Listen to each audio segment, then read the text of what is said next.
तुम्हाला माहिती आहे का 80% ब्राइड टू बी म्हणजेच नववधू सांगतात की लग्नाआधीचा शेवटचा महिना हा सर्वात ताणतणावाचा असतो।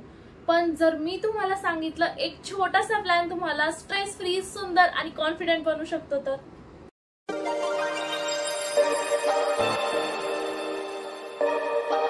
नमस्कार, मी दीपाली आणि आज ग्लो विथ दीपालीवर मी तुम्हाला सांगणार आहे एक असा उन्हाळ्यातील ब्राइड साठीचा एका महिन्याचा सेल्फ केअर प्लॅन जो तुम्हाला लग्नाच्या दिवशी फक्त सुंदरच नाही तर एक शांत, प्रेझेंटेबल आणि ग्लोईंग ब्राइड बनवेल। तर या शेवटच्या आठवड्यात काय होत असतं तर शॉपिंग चालू असते, ती अर्धवट असते, डेकोरेशन कन्फर्म नसतं, घरात पाहुणे आलेले असतात, घरातील कामं असतात आणि त्याच्यात स्वतःची तब्येत आणि स्वतःची त्वचा ही आपल्याला सांभाळायची असते आणि अजून त्याच्यात रात्री झोप लागत नाही, आपण खाणं विसरतो आणि मग आपल्याला स्किन ब्रेकआउट्स व्हायला लागतात, केस गळायला लागतात, थकवा येतो आणि सगळ्यात वाईट म्हणजे आपल्याला असं वाटतं की आपण तयारच नाहीये। पण काळजी करू नका, मी आहे ना इथं। मी तुमच्यासाठी ग्लो विथ दीपालीचा स्मार्ट सेल्फ केअर प्लॅन आणलेला आहे। लग्न अगदी जवळ आलेलं आहे आणि प्रत्येक ब्राइडचं स्वप्न असतं की मी त्या दिवशी ना खूप छान दिसणार, खूप सुंदर दिसणार, खूप ग्लोईंग दिसणार असं असतं।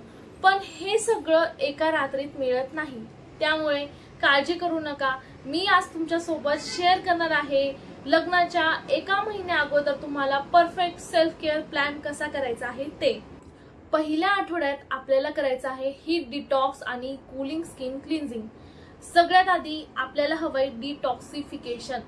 उन्हाळा म्हणजे शरीरात हीट साठलेली असते आणि हेच आपला जो ग्लो असतो तर तो खूप कमी करत असतं। मग त्यासाठी आपल्याला काय करायचं आहे तर सकाळची सुरुवात आपल्याला ॲलोवेरा ज्यूस किंवा कोमट पाण्यात लिंबू आणि मध घालून हे आपल्याला उपाशी पोटी सकाळी उठल्या उठल्या प्यायचं आहे। याच्याने काय होणार तर तुमची बॉडी ही इंटरनली डिटॉक्स करायला स्टार्ट होईल आणि तुमचं जे डायजेशन पण असेल ते सुद्धा सुधारायला खूप मदत होणार आहे। म्हणजेच आतून पण तुम्ही क्लीन असणार आणि बाहेरून पण तुम्ही क्लीन होणार आहात। चेहऱ्यासाठी तुम्हाला चंदन आणि गुलाबजल यांचा फेस पॅक वापरायचा आहे, ते आठवड्यातून तुम्हाला 2दा करायचा आहे। हा उन्हाळ्यासाठी एकदम बेस्ट आहे आणि तो त्वचेला एकदम शांत करतो, तसेच टॅनिंग कमी करतो आणि रेडनेस सुद्धा कमी करतो। तसंच तुम्हाला आठवड्यातून एक वेळा आईस क्यूब फेशियल करायचं आहे। हे काय होणार तर आपले जे पोर्स असतात चेहऱ्यावरती तर ते पोर्स कमी होणार आहेत, पफीनेस कमी होईल, म्हणजे जे सुजलेला चेहरा असतो तो सुद्धा कमी होतो आणि एक नॅचरल विदिन ग्लो आपल्याला मिळत असतो। आठवड्यातून 2 वेळा क्युक्युंबर आणि सॅन्डलवूड असलेलं बॉडी लोशन हे तुम्हाला वापरायचं आहे। तर हे तुमच्या बॉडीला एक कूलिंग इफेक्ट देईल आणि सोबत टॅनिंग सुद्धा कमी करायला मदत करणार आहे। दुसऱ्या आठवड्यात आपल्याला लक्ष द्यायचं आहे हायड्रेशन आणि सन प्रोटेक्शनवर। म्हणजेच आपल्याला दररोज जवळजवळ 8 ते 10 ग्लास पाणी हे प्यायलाच पाहिजे आणि एक दिवसाआड 1 नारळ पाणी तर नक्कीच प्यायला पाहिजे। यामुळे तुम्हाला काय होईल तर त्वचेला मॉइश्चर मिळणार आहे आणि त्याच्यासोबतच ड्रायनेस पण आपल्याला कमी होणार आहे। सकाळी घराबाहेर पडण्याच्या आधी तुम्हाला ब्रॉड स्पेक्ट्रम असलेलं सनस्क्रीन म्हणजे ज्याच्यात SPF 50 PA++ आहे असं तुम्हाला सनस्क्रीन वापरायचं आहे। त्याच्यामुळे तुमचं जे सनबर्न आणि पिगमेंटेशन जे आहे तर ते सुद्धा कमी होण्यात तुम्हाला मदत मिळणार आहे। आणि जर तुम्ही लग्ना अगोदर खूप काही ट्रीटमेंट करत असाल, जसं की फेशियल ट्रीटमेंट करत असाल किंवा सनस्क्रीन बाकीचे वापरत नसतील आणि सगळे असे ट्रीटमेंट्स वगैरे करतात की आम्हाला गोरो व्हायचंय, आम्हाला एकदम छान ग्लोईंग दिसायचंय आणि तुम्ही सनस्क्रीन वापरत नसाल तर मग याचा काहीच उपयोग नाही, तुमचं पूर्ण वेस्ट ऑफ मनी आणि वेस्ट ऑफ टाइम आहे जर तुम्ही सनस्क्रीन वापरतच नसाल तर। त्यामुळे सनस्क्रीन हे वापरायलाच पाहिजे। तसंच रोज CTMS करा। CTMS म्हणजे क्लिन्झिंग, टोनिंग, मॉइश्चरायझिंग सनस्क्रीन। म्हणजे हे काय हे सगळं डिटेल तुम्हाला जाणून घ्यायचं असेल तर मी आय बटनवरती एक लिंक देते, त्या व्हिडिओला जाऊन तुम्ही कंप्लीट बघा आणि ते सगळं काही समजून घ्या।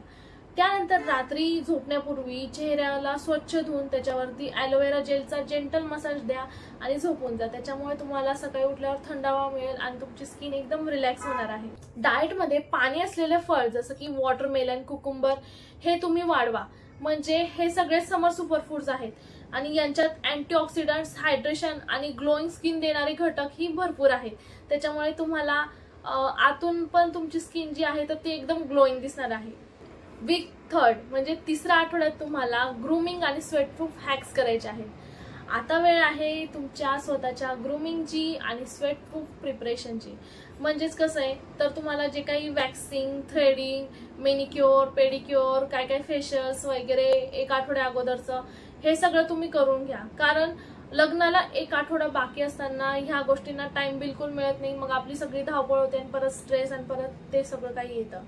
मग घरच्या घरी बॉडी पॉलिशिंग स्क्रब तुम्ही करू शकता. त्यासाठी तुम्हाला ओट्स आणि दही हे मिक्स करायचे आहे आणि ते हलक्या हाताने तुम्हाला बॉडी स्क्रब करायचं आहे. त्याच्यामुळे तुमची बॉडी पॉलिशिंग होईल आणि हे स्किनसाठी एक जेंटल एक्सफोलिएशन म्हणून पण काम करतं आणि तुमचं जे टॅनिंग असतं ते सुद्धा हलकं करायचं काम करत असतं. उन्हाळ्यात अंडरआर्म्स केअर करायला विसरू नका. त्यासाठी तुम्हाला तुरटी आणि गुलाबजल घ्यायचं आहे. त्या दोघं गोष्टींना मिक्स करून ते अंडरआर्म्सला लावायचं आहे. त्याच्यामुळे काय होणार तर हे एक डिओड्रंट म्हणून उपयोगी पडतं. तसंच काळपटपणा सुद्धा कमी होतो. त्यानंतर आहे स्कॅल्प डिटॉक्स. त्याच्यासाठी ऍपल सायडर व्हिनेगरने तुम्हाला स्कॅल्प वॉश करायचे आहे. स्कॅल्प वॉश केल्याने काय होणार आहे तर तुमचे केस जे आहेत तर ते तुम्हाला हलके वाटतील. त्याच्यानंतर इची स्कॅल्पचा प्रॉब्लेम असतो तर तो सुद्धा कमी होईल आणि तुमची शाईन सुद्धा हळूवारपणे वाढणार आहे. त्यानंतर आहे चौथा आठवडा म्हणजेच फायनल टच आणि रिलॅक्सेशन आणि ब्रायडल ग्लो.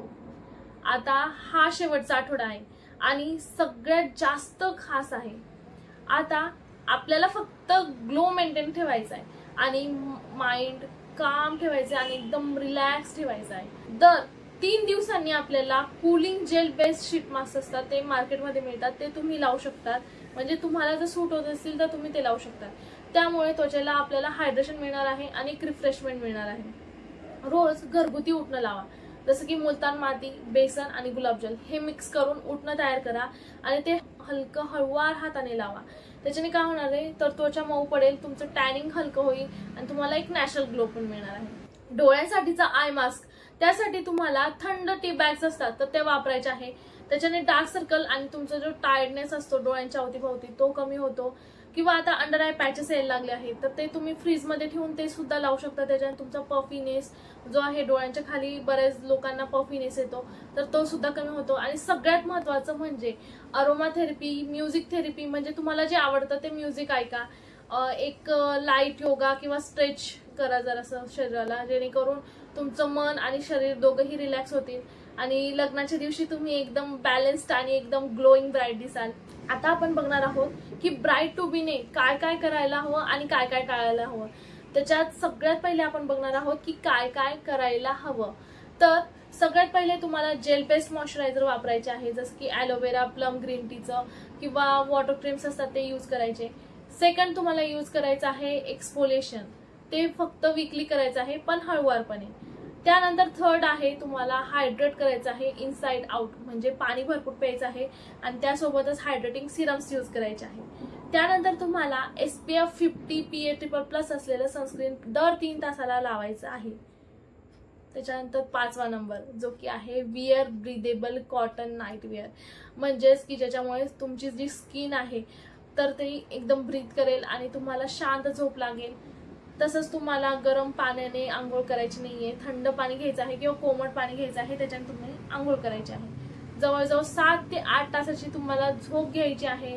त्याच्यानंतर तुम्ही मेडिटेशन करू शकतात, रिलॅक्सेशन करू शकता, रिलॅक्सेशन म्युझिक ऐकू शकता. त्याच्यामुळे तुम्ही एकदम रिलॅक्स होणार आहात. आता तुम्ही काय चुका टाळायला पाहिजे हे आता बघणार आहोत. तर सगळ्यात पहिले तुम्हाला हेवी ऑइल्स असलेले जे क्रीम्स असतात, जे पोर्स क्लॉगिंग क्रीम्स असतात ते तुम्हाला यूज करायचे नाहीये. सेकंड नंबर म्हणजे तुम्हाला ब्लीच यूज करायचं नाहीये. लग्नाच्या अगोदर बरेच लोक 1 दिवसा अगोदर ब्लीच लावतात, ते तुम्ही करायचं नाहीये. थर्ड म्हणजे सूर्य जेव्हा एकदम डोक्यावर असतो म्हणजे जसं की 11 ते 3च्या वेळेत तुम्हाला दुपारून बाहेर पडायचं नाहीये. त्याच्यानंतर फोर्थ आहे तुम्हाला स्पायसी आणि जे काही फ्राईड फूड्स असतात, शुगरी फूड्स असतात तर हे तुम्हाला अवॉइड करायचे आहे या दिवसात तरी. परत जास्त तुम्हाला ओव्हर एक्सफोलिएशन तर बिलकुल करायचं नाहीये. त्याच्यामुळे तुमचे जे स्किन बॅरियर्स असतात ते डॅमेज होऊ लागतात. त्यानंतर तुम्हाला चेहऱ्यासाठी बिलकुल म्हणजे बिलकुल गरम पाण्याचा वापर टाळायचा आहे. त्याच्याने काय होणार आहे तर तुमची स्किन जी ड्राय पडणार आहे ती ड्राय बिलकुल पडणार नाही. परत काही नवीन नवीन प्रोडक्ट्स असतात तर ते ट्राय करायला बिलकुल जाऊ नका. कारण नवीन प्रोडक्ट्समुळे तुमची स्किन म्हणजे कशी रिॲक्ट करेल ते सांगता येत नाही.